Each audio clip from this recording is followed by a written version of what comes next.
Welcome to another episode of Biz Money Talks with Tracey Bissett. I am your host, Tracey Bissett, a financial coach for entrepreneurs, and it's really my pleasure to help take the mystery out of money. And I'm so excited. We have a very special guest today, Susan Diaz. Welcome to the show, Susan.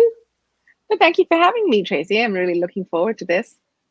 Excellent. And so to give you a little bit of background about Susan, she is the CEO of Toronto digital marketing firm C+P Digital, focused on helping small businesses leveraging podcasting as their key marketing anchor. She's also the mom of a 10-year-old wicked smart little girl who inspires her every day to simplify things and educate better. And I've seen lots of posts about your daughter, and she is very curious and very smart from all of the things that she's usually asking. And Susan is obsessed with podcasting and co-hosts not one, but two podcasts. The 4 a.m. report on what keeps marketers and founders up at night. And I've been fortunate to have been a guest on that show before. And ABCDEI, conversations around unlearning bias, one alphabet at a time. And so, Susan, I've read your formal bio. Would love to hear a little bit more about your background and in your own words about your experience so the listeners can get to know you better. Well, thanks, Tracey. My background has been in one form of marketing or another for about 20-something years. I've started out as an advertising copywriter and sort of moved through various parts of it, internal communications. And then the last 10 or 11 years, somewhat coinciding with that, with my daughter and her age. She's going to be 10 this week. So at that time, much like many other people, I went down that path of like flexibility is where I want to go. And so I played with various forms of how does that happen? And then I arrived at this place with C+P Digital about 3 or 4 years ago, which is where a small digital marketing firm. We're entirely focused on content. And it is our belief that in this moment, podcasting is really shining, right? It's a way in which you can cut through a lot of clutter that perhaps exists on other channels. So that's my work side. I think a sort of a seg into my personal side is the fact that my business is also co-owned by my husband as well as another partner. So that creates some interesting dynamic in in our work and life. I wouldn't change it for anything.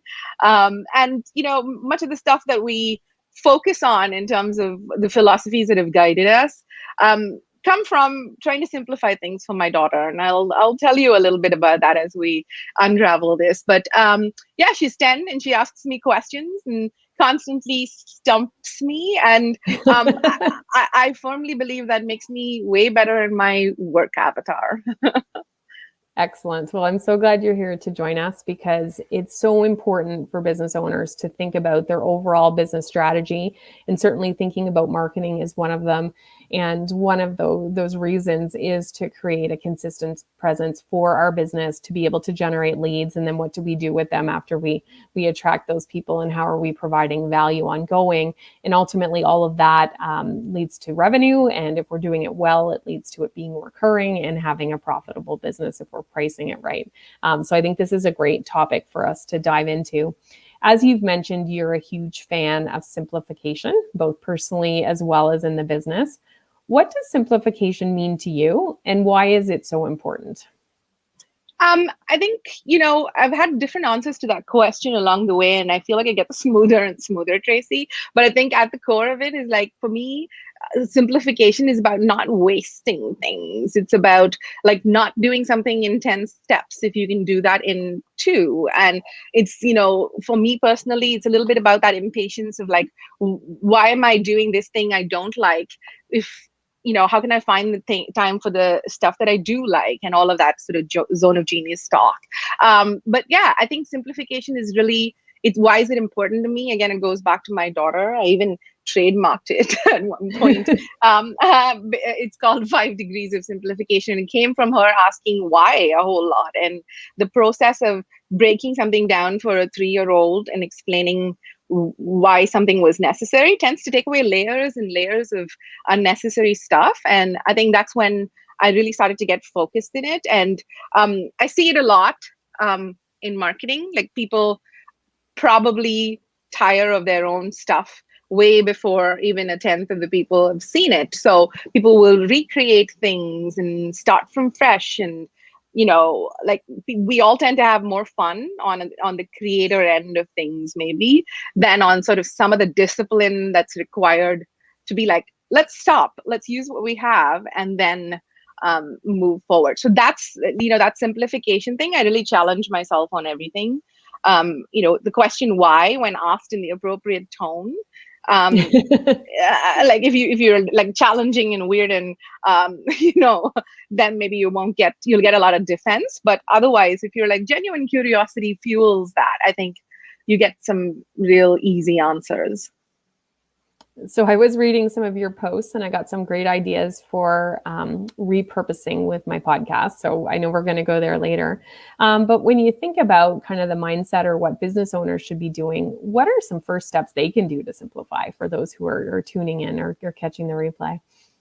I think perhaps the first thing to look at, if you haven't already, is the value of your own time, and starting to fully quantify that. Because in the early stages, maybe if it's one person, it's easy enough to be like, I'll do this, instead of like explaining to someone, because teaching is hard, right? I mean, getting people on board to do it is hard. Finding the right partnerships and collaborations is hard. So it's kind of tempting to do that. So I think the first thing to do is figure out the value of your time and see if you're spending it in the right places. My husband, as part of his financial role in our business, will often, when I complain about bandwidth, he'll be like, have you tracked your time? And then we'll put down the time and be like, well, but maybe this is the problem, right? So I think it's really quantifying your time and you spending it in the best possible place. And then that leads to a whole lot of simplification. Absolutely. And certainly where you're putting your attention, that's certainly where things are going to flow. So if they're not on the right things, then you're probably not going to get the results that you're looking for. And certainly I'm not perfect at this by any means. And I'm sure those tuning in are not as well. So I think that's a great first step that we can all actually put into practice today. So what is the value of our time? And then see if we're spending it in the right place, which is great. So much of your content, there's a consistent theme if you're following along, which is the point. And it's all around content anchors. So anchors, that's really kind of a fancy term, I think, for people who might not know it. So what is a content anchor? And maybe you can share an example to help us understand how that kind of plays out. Absolutely. I love that. An anchor is, we like our little metaphors. It sticks better in a visual model in your head. But essentially, it is an engine. It's creating one engine that's going to drive something. And earlier, you talked about getting consistent. And if you're lucky, getting that sort of cadence of repetitiveness. That's really what you try to do. So at the core, think about this as like, a boat's going along and you drop an anchor somewhere. And that anchor is usually a piece of content. More often than not, in the cases of the people that we work with, that is a podcast. Because right now, like we said, that's a good place to cut clutter. And it's like a Trojan horse, I like to say, Tracey, because almost anyone will come to the table for a discussion on a podcast. Almost anyone will join a panel and share their knowledge with you. And the pandemic made some of that, the boundaries of in-person versus whatever, go away. So really, I think a lot of results can be created there. So when you create a podcast episode, most often you'll find people will put it out once, this episode has been released. Maybe they'll share it in a couple of other places besides social. If you're a bit more sophisticated, people will share it via email as well. But beyond that, there's so much that you can do, like breaking it up. And I know that you're familiar with this way of doing this with your podcast. Like, are you on video? Can you get on video with a little bit of effort, right? I mean, if you're already having someone edit your audio, could you add a video component to it and pull out a few clips? Because much as we like to believe that the average person has all the time in the world to consume content, and I don't believe that people have short attention spans. They will come with you. But in the beginning, to get more people and more visibility and more eyeballs, you've got to provide easily digestible sort of pieces. And so you do that in video. You do that by the way of shorter articles. Maybe you send emails out to your list. So getting to that disciplined place of viewing your podcast as the only way that you're creating, let's like fully leverage it, use everything we can. That's what we call anchors. Like different fish like different bait, right? Like some fish want, video. Some other fish wants to read it really quickly on a card. And a third fish wants to see the behind the scenes of when you were podcasting in the green room. So really being able to do that is what we call anchoring. Like put one piece down, and even if you're bored with it, like keep at it and fully leverage it. That's one end of the scale. And then the other is put it together. Like if you've interviewed 5 business owners who've talked about, specific financial challenges in retail, like that right there is masterclass material. It's like deeper report material. And the holy grail is the book, right? Like so many people start writing their book. I need to choose between my podcast and my book. Well, you don't. Start the podcast, it becomes your book. That's kind of what I'm doing right now with sort of publishing for our own brand. So yeah, I like to sort of say that this is stuff that lived in the hallowed halls of agencies before, right? Only some people did this. But right now, this is democratization of content. Everyone publishes, and this is like public service. You should be doing this, is the way I like to think about it. So that's why we get on our soapbox and hammer on about anchors. Well, I've been a huge proponent and bought into the philosophy that anybody who has a business is really a publishing house. And so to get attention, you need to be showing up consistently, but with simplification. So put your effort into the one thing. And certainly you've given me lots of good ideas today to take it even further, which I'm excited about. And I'm sure those tuning in are excited about as well. And there's lots of intrepidation about starting a podcast. And so what would you say to someone who's like, I could never do that? And then when we hear kind of your tips, I'm going to share my experience, because I never in a million years thought I would have a podcast. It's interesting. My first thing is, when people really have resistance, is maybe you don't need to. It's like, it's not for everyone. There's a certain type of person who genuinely enjoys the process of it. And I've been a writer for 20 odd years. And today, if you ask me, I would rather show up for an interview like this or a podcast over write 1,000 words, which is a big shift in the way that I've been thinking. So what I would say is find a wingman. If you really feel like you need a little bit of a presence in that space, and you've exhausted a few things and that feels like the next step, find a wingman. I often say that I've never been host of a podcast. I am co-host of a couple of podcasts, which in theory is supposed to be less work, Tracey, but it's not. But you should probably find someone to do it with, like someone who's brings an equal and opposite view, or, like a supportive view where together you can make a point. I often think that that's a good place to start. Also, really, really peeling it back in terms of what's production level that you should expect of yourself. Like you need a sound file, a set of show notes, and somebody to help you link it all up to the hosting thing. That's the very base. And if you can find that and start there, give yourself 3 months and then see how you feel about it. Excellent advice, and certainly was never something I was going to do. My show started in December 2017, my Young Money program, and one of the best things I've ever done, because I wasn't a marketer type writer, but I'm used to writing things, but I could never finish blogs. So I have all these half-written things that were never seeing the light of day. And once I got on board, and I call it a podcast factory, because cranking out episodes every week takes commitment, but it's fun. And I love the interviews. I love the solo shows, and I'm quite comfortable now talking to myself, bringing my little trainings to life for people. So definitely something to check out. And Susan's tips are great, that if you do need someone to do it with you, wonderful, whether a business partner or someone else in the industry, and you can bring your show to life. It's a great way to do it in a safe way.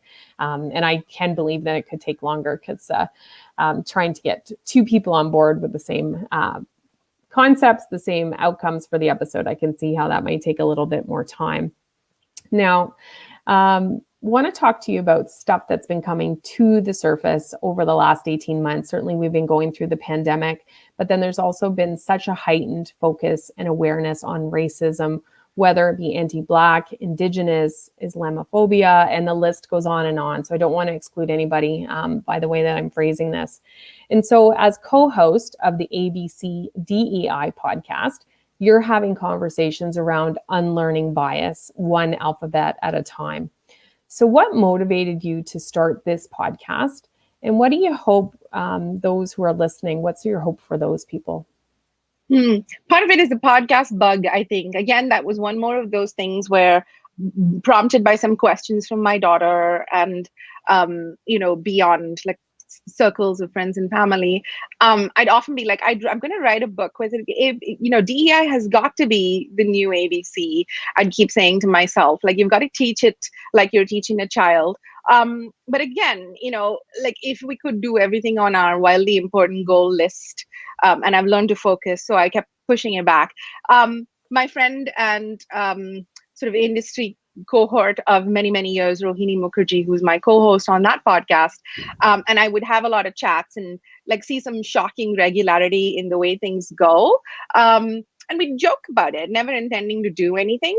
And then I think one day I got trolled really hard on LinkedIn because I said something about some Dr. Seuss books being taken off publishing by the company itself, and all kinds of people came out to tell me what they thought of my opinions around that, and I got called a Nazi for trying to ban books and whatever. And I was like, you know what, when we step slightly out of our circles, our comfortably curated circles, that's when you discover like that the world hasn't changed nearly as much as we had hoped it had. And I think something in my head was like, listen, I'm going to do this. I'm going to do a podcast. Let's get this going. And then we started doing it. I don't think we had a game plan. I don't know that we still have a major game plan. Our plan is to make this non-threatening. Our plan is to be like, I want to have less conversations in the day where people are afraid to say what they want to say. People are, defensive about their response to something. People make flippant remarks like, I don't know what you call yourself these days. There's microaggressions. I don't think we need to live like that. And maybe if more people just sort of felt like this wasn't, the cost of participation is low and we can have this chat and we can all be human about it, that could work. That said, our audience has kind of become workplace, I guess, because we're both in that space. So we're trying to provide much more actionable stuff. Everybody knows there's a problem. Telling you why there's a problem again is probably not what we want to do. It's like, okay, how can you do 3 things or 2 things today to unlearn some bias? That's kind of where we're coming at it from. So it's the ABCs of DEI, diversity, equity, and inclusion. Yes. Just to make sure everybody's clear who's listening. Thank you. I get in my bubble sometimes and I forget that not everyone knows what we're talking about. So yes, it's all about diversity, equity, and inclusion. And yeah. Well, I think that's wonderful because the listeners are going to be able to take away actionable steps, and that's going to trickle through in all kinds of variations into the world, in starting with people's own lives, and they're going to make an impact on one other person who's going to in turn make an impact on maybe 2 people, and it's just going to kind of spread out. Have you heard any feedback about how people taking action, how that's gone in their lives? Feedback on the actions in a little, I think we haven't gotten a whole lot of that. What we have gotten is like, that was a moment, like when I heard that, I thought about this and I'm going to, step up and ask for something because of this. Somebody brought like specific, an issue that we hadn't actually thought about in our campaign, or rather a calendar that we put together. And they were like, have you thought about anti-bullying? Have you started to talk to people in the anti-aging space? And, that's why I like the whole, I think the fact that there's 2 people having a discussion is already taking it away from the one-on-one, slightly threatening, what have you done, chop, chop kind of thing. So yeah, I think that's been hearing from people that works. I think we repeatedly hear from people, like the fact that you're showing up and doing this with no agenda is surprising. And I was like, is it? It is. It's a lot of work. I'm totally showing off because I have a marketing company and I can make podcasts on the fly. So that's probably why this is possible for me. That said, there's many ways in which I can choose to be visible as an individual for myself, for my brand. And this is one of my pillars of communication. And I'm finding sort of the time, the money, the resources to bring that to life. So I think that's the vision there. It's been very rewarding. But can I also tell you, Tracey, when I signed up for this, I don't think I realized how much it would take out of my head space, because it's easy to stay in a place and be like, I refuse to look at that issue, la la la, it doesn't directly relate to me. And now sometimes when you get into the intimate conversations with people, it can really pull you down. Yeah, certainly over the last 18 months, I've been doing lots of training and learning about Indigenous Canadians and their story and around anti-Black racism and done a lot through CEO as well. We just did a financial implications of anti-Black racism in Canada. Jackie Porter was our guest. And to prepare for that one episode, I probably spent 3 or 4 times more than I normally do because I wanted to make sure that as a white person, I was explaining things in an appropriate way. I had my facts correct, and I didn't want to have a misstep in that conversation. And so they're heavier issues. And so everyone wants to do the right thing. And there are people just waiting to jump all over you if you don't present it in the way that they think is great. So I can totally hear what you're saying and totally understand that. So I think it's great that you're doing that, and you're also trying to impact the world that you want your daughter to grow up in, which is, I would imagine, your ultimate why. Yes, 100%. Leave it better than we found it. Yeah. And so there's lots of companies trying to participate in this kind of stuff. And we see lots of activism out on social media. We see lots of anti-racism sentiments in marketing. And some people, you can see they're just showing up on the day when we're celebrating something, and they're putting their post, but they're not really living and breathing the values around it. From your perspective, what are some of your do's and don'ts when it comes to how can you factor that into your marketing? Mm-hmm. I think it's, cliche as it sounds, it's about going back to your values. Like when you structure a business and you start it and then you put it forward into messaging pillars, you have your values guide you, right? And if you keep going back to those, and I don't think we've gone back to our values as much as we have in the last 18 months as a society, like I'm glad to see that social justice is driving so much of business. And I think there's a statistic that 33% of sort of consumers are looking to see what brands stand for, like purpose over profit, and that sort of idea. So I think it's important to go back to those values and see what does that tell you to do. So like in our case, we often talk about one of our core values being collaboration.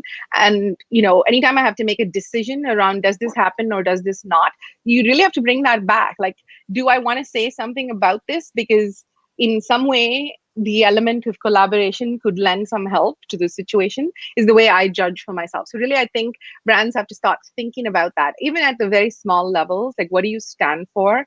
Bringing some of that, something more than the business angle, showing that you understand the person. It's all about the audience. We have, ideal client profile is thrown around a whole lot, and we all understand what that is. But just going deeper than how much do they make and what do they like to wear on their feet into what drives them and what sort of like, what is the hill that they would die on, and how can you be an ally on that hill is kind of how I like to tell people to think about it. Excellent. And you might have found this already with the podcast, but once you start supporting some groups and shining a light on certain things, then other groups come and want you to help them as well. And so then it's hard sometimes to manage. Yes, all of you are equally deserving of support, and I wish I had time and resources to do that. But really, I'm focused on this issue here and not diminishing yours, but I only have so much bandwidth and so much capacity. So I'm going to focus here. And so sometimes that can happen. I don't know if you've had any experiences with that thus far with the podcast. Not entirely to do with the social justice side of things. I think we've got a framework that we operate on, and we try to bring our lived experience to it. But that tends to be my litmus. Is like, what speaks to my lived experience is probably going to get priority because I have more to offer in that discussion than I do in a different one. That said, being part of what motivates us is finding out about the things that we don't know nearly as much of. That said, from an operational perspective, you want a couple of really nice no's, Tracy. Like you want well-constructed no thank yous in your content repertoire where you're like, thank you, but no thank you in different ways. Like one way is to point to audience and say, I'm focusing on this audience. One way is to point to bandwidth, very kindly ask for leeway on the basis that you don't have bandwidth. And a third, much less favorite way, especially if it's not well constructed, is just don't answer it. Like you don't have to answer everything. Excellent. So great tips for us. We're moving into brighter days ahead. lots of things are starting to open. In Canada, we're seeing a lot of the lockdowns come to an end. We're still not sure what the fall is going to unfold for us, and we're still watching that.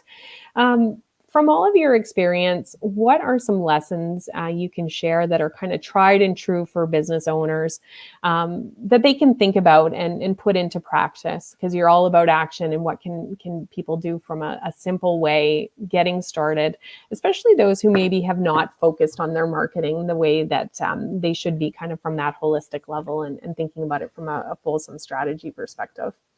I think a key thing, like we talked about it a little bit in the green room and touched on it here as well, is really figuring out where your time is best spent as the whether it's the founder or the leader of the team, getting a good grip on which aspects of your job make the company money, and sort of like getting, I like that. really it's easy to stay on your favorite things or the things that make you feel good or that fuel your need for validation. But that said, if you being on the phone is getting you the dollars in the door, then get on the phone. If you writing long emails on a weekly basis gets you your clients, then you better show up and make time for long weekly emails, right? So really getting a firm grip on the value of your own time, what converts into those activities, I think is important. And then the second part of it is, and Tracey, you'll appreciate the sort of financial angle thing. This analogy is, I think you need to understand your risk tolerance and recalibrate that post-pandemic. Like, what are your, is growth your goal, but you're also going to be uncertain about pushing the banks for debt and thinking about VC, then how's the growth going to come? So you've got to think about various aspects that are uncomfortable. And if I might say, from a feminist agenda perspective, especially uncomfortable for women business owners, where it's a little bit too deep in the waters, and you're like, I'm going to stay here where I'm safe. So really work out your risk appetite, and now's the time. Like I said, social justice means that many of the things that would have held people back before, they're open for pushing of boundaries. And I'm not saying all the boundaries are fixed, but don't walk away because you're like, ooh, you dismissed yourself before someone dismissed you. Excellent. I love that. And certainly Susan wasn't prompted to throw risk appetite into our talk today, but I love it. And that just had me thinking as well, like, where are your non-negotiables now that we've gone through pandemic? I know I've committed to speaking in various conferences coming up in the fall, but I've drawn the boundary that I'm doing it from Canada. So if the conference is in the US, can I do it virtually? And I'd love to do so. And there's been a lot of accommodation around that. So where are your boundaries and what's your risk tolerance? What's important to you? Because I know that so many people were reflecting on where was it important to spend their time during the pandemic. So we don't want to lose all of those insights that we've gained. Certainly we may want to do things differently. So be clear about what you're willing to do, what you're not willing to do for your business. Now, just a couple questions left before we wrap up. From your perspective, what are you seeing that business owners are doing really well? I think they, again, to the side of the risk appetite, whether they're articulating it in that way or not, the resilience, the innovation, just like rising to the challenge. Like in the beginning of the pandemic, we had a number of corporate clients that made up a part of our books, and all of their appetite for risk was so low that many contracts, like I said, people dropped phones while talking to us. Like it was that quick. And the people that came forward and filled up many of those things were the people who are like, oh, I'm not actually doing anything for the next 6 months, so let's spend some money on this. And I'm like, that's it. That's what's going to take you far. That sheer grit, determination, and resilience. And having that forethought and planting the seeds now so that you can harvest that crop down the road, which is wonderful. So before I let you go, are there any final tips for the business owners that you want to share? And it can be something that you've already mentioned that you think is just so critical, you want to reinforce it, or something new that you want to leave them with. I think I want to reinforce the collaboration angle, like really, really thinking about the book Who Not How. There are many ways to, when that resilience and that innovation is what guides you, like find the people who fuel you on. And whether that's building of team, building of product with people, or like bringing ideas to life, like getting really clear about who your top 5 humans are for life that are going to help you reach that goal. Excellent. I've got that book on my nightstand, but I haven't got to it yet. So that's encouragement for me to get there. It's a sign, Tracy. Yes. And so what are you working on now, and where can people go to learn more about you and C+P Digital? We are working on, again, in line with our collaboration idea, podcasting in the panel format, where, sort of replicating the fireside chat of events. And like you said, Tracy, my favorite place is behind the screen as well. I'll join as many panels as you want me to if it's online, but I would be sweating like crazy if I had to do this in person, right? So we're not alone, I think. And so that's the idea, is to make podcasting that collaborative platform. So that's what we're working on. LinkedIn is my favorite place. I tend to spend an inordinate amount of time on there. So connect with me, and yeah. Excellent. Well, thank you so much, Susan. I know I'm taking away so many insights, as I'm sure those who've tuned in or who are catching the replay have. Love your concept and the value and really that moving forward with simplification. So around not wasting things, and the most purposeful action, as you mentioned, to put into place is figuring out how much is our time worth and seeing if we're spending it in the right place. And it's super simple, but most of us don't take the time to do that activity. So each day it only takes a few minutes to figure out what we've been doing, but it can yield to so much change and so much more productive results in our business. Love how you talked about podcasting and really laid it on the table in terms of how people can approach that if they're thinking about getting started, but also what can you do if you've got a podcast? How can you really leverage it to make the best and the most of all of your content? Really appreciated how everything that you talked about came back to core values. And so really thinking about what you stand for, what do we as a business stand for, what do I as the owner stand for, and how are we going to show up in the world and make sure that we're living true to that. And just really love those did wells for business owners around resilience and innovation, because I think that sometimes it's challenging as we're running the business. The pandemic certainly has been great to so many people, but there's been challenging situations for others. And so sometimes hearing, yes, you're doing a great job, you're hanging in there, you're getting through. We may not always have energy at 100%, but if we are continuing to advance things, then that's really wonderful. And thinking about collaboration and how can we do that, and that book that you mentioned, Who Not How. So thank you so much, Susan, for joining us. Thank you, Tracy. You're a great interviewer. I didn't see that time pass at all. Well, thank you. And so for those who've tuned in, this was another episode of Biz Money Talks, where we bring you lots of valuable insights from featured experts such as Susan Diaz from C+P Digital to help you advance things in your business. If you want to keep the conversation going, join us for our weekly meetup, and you can register at bizmoneyclub.com. And it's not a networking event. It's just a casual meetup where business owners can come together and talk about what's going on in their business, financial or otherwise. So until next time, take good care and stay financially fit.